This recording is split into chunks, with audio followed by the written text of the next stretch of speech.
വാണിയമ്പാറ ശ്രീനാരായണ ഗുരു ഭക്തസമാജത്തിൽ ശ്രീനാരായണ മാസാചരണവും ധർമ്മചര്യയജ്ഞവും നടത്തി. ശ്രീനാരായണ സന്ദേശങ്ങൾ ജനഹൃദയങ്ങളിൽ എത്തിക്കുന്നതിന്റെ ഭാഗമായി കഴിഞ്ഞ 35 വർഷമായി ബ്രഹ്മശ്രീ സച്ചിദാനന്ദ സ്വാമികളുടെ നേതൃത്വത്തിൽ നടന്നുവരുന്ന വ്രതാനുഷ്ഠാന വിജ്ഞാനദാനമാണ് ശ്രീനാരായണ മാസാചരണവും ധർമ്മചര്യയജ്ഞവും.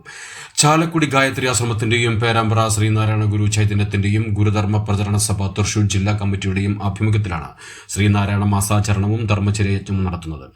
ഗുരുദേവ ഗാന്ധിജി സമാഗമ ശതാബ്ദി, ശ്രീനാരായണ ധർമ്മ ശതാബ്ദി പ്രമാണിച്ച് 75-ൽ പരം പ്രാർത്ഥനാ യോഗ സമ്മേളനങ്ങൾ ഈ കാലയളവിൽ നടത്തിവരുന്നു. ചിങ്ങം 1 മുതൽ കന്നി 11 വരെ ബോധാനന്ദ സ്വാമിയെ അനന്തരഗാമിയായി അഭിഷേകം ചെയ്ത ദിനം കാലയളവ്. വ്രതാനുഷ്ഠാനകാലമായി ഗുരുദേവ ഭക്തർ പ്രാർത്ഥനാ യോഗങ്ങളും നാടിന്റെ നാനാഭാഗത്ത് രാവിലെയും വൈകിട്ടും ഉച്ചയ്ക്കും സമ്മേളനങ്ങളും നടത്തിവരുന്നു. ഇതിന്റെ ഭാഗമായി വാണിയമ്പാറ ശ്രീനാരായണ ഗുരു ഭക്തസമാജത്തിന്റെ നേതൃത്വത്തിൽ രാവിലെ 10 മണി മുതൽ ശ്രീനാരായണ ഗുരുദേവ ശിഷ്യനായ നരസിംഹസ്വാമിയെ അധികരിച്ച് ചാലക്കുടി GDPS അംഗം ഇന്ദ്രസേനൻ KC പ്രഭാഷണം നടത്തി. സമാജം പ്രസിഡന്റ് MM സത്യൻ അധ്യക്ഷത വഹിച്ച പരിപാടിയിൽ രാഹുൽ NC സ്വാഗതം പറഞ്ഞു.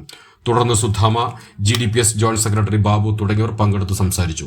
സമാജം എക്സിക്യൂട്ടീവ് അംഗം രമണി ശങ്കരദാസൻ നന്ദി പറഞ്ഞു. പ്രഭാഷണത്തിനു ശേഷം അന്നദാനവും ഉണ്ടായിരുന്നു.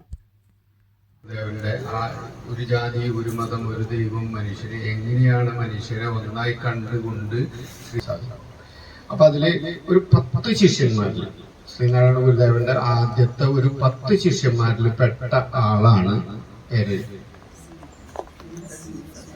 കേട്ടിട്ടുണ്ടോ നിങ്ങൾ? പേര് നരസിംഹം എന്ന് കേട്ടിട്ടില്ലേ? അതെവിടെ കേട്ടേക്കണേ?